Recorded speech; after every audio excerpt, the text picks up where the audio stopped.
3 kundan ortig'i harom. Mana 100 kilolab osh qilamizmi, 10 talab qo'y so'yamizmi, uni foydasi yo'q. Faqat duo.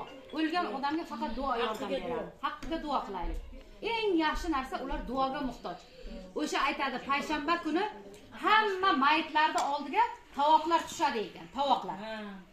Bu qanday tovoqlar desa, o'sha izidan qilingan ehsonu sadoqatlar deydi. Hali shunday bir nimada bir sahoba har payshanba kuni borib qabristonda tunar ekanda.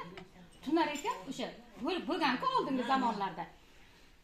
Shunday uxlab yotib tush ko'ribdi. Tushida o'sha hamma mayitlar chiqib ketdi. Mayitlar chiqib kelib oldiga tovoqlar tushibdi. Tovoqlar chiqib ketdi, bir yigit abgor holda ekan. U yigitning oldiga tovoq kelmadi.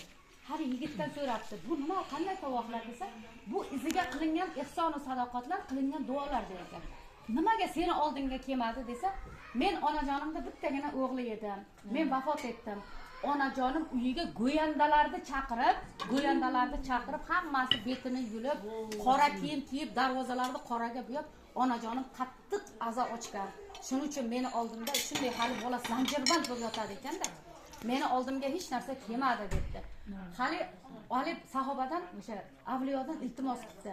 Paloncha joyda meni onam turadi. Jon sahoba, borib onamga ayting, go'yandalarni tarqatsin. Menga ozor beryapti. Ko'p yig'lamasin, onajonimga ayting va izimdan ehson bersin debdi. Hali sahoba uyqudan uyg'onibdi. Aytgan joyga, o'sha aytgan adresni oqtarib borsa, rostdan darvozalar qoraga buyangan, ichkarida go'yandalar shunday go'yandalik qilib yig'lab yotgan ekanda. Shunda hali hovlida yurganlarga aytdi, shu yigitning onasini chaqiringlar debdi. Keyin hali shunday chaqirib kelsa, shu betlari yulingan, qonga botgan bir onaxon chiqib ketdi-da. Keyin hali onaxonga aytdi, onajon, sizga o'g'lingizdan debdi, xabar olib keldim debdi. Hali ona shunday o'zidan ketib qoldi. Kecha keyin yana o'ziga suv sepib o'ziga keldiribdi. Kecha men qabristonda tunagan edim. Hammani ko'rdim. Hammani oldida tovoqlar tushdi. Ular o'sha qilingan duolar, ehson va sadoqatlar ekan. O'g'lingizni oldiga hech narsa tushmadi. Iltimos qildi. O'g'lingizni o'sha go'yandalarni tarqatib, o'g'lingizni haqqiga duo qiling. Agar pulingiz bo'lsa, ehson tarqating dedi.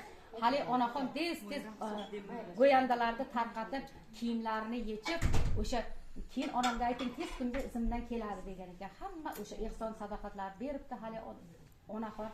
Keyingi payshanba borib hali sahoba o'sha avliyo yana qabristonda yotsa, yana xuddi o'sha tish takrorlanibdi. Hamma mayitlar chiqib ketdi, ularning oldiga tovoqlar tushibdi. Hali yigitning oldiga ham tovoq tushib ketdi. Hali yigit zanjirband yechilgan ekan, xursand ekan. Hali sahobaga rahmat sizga.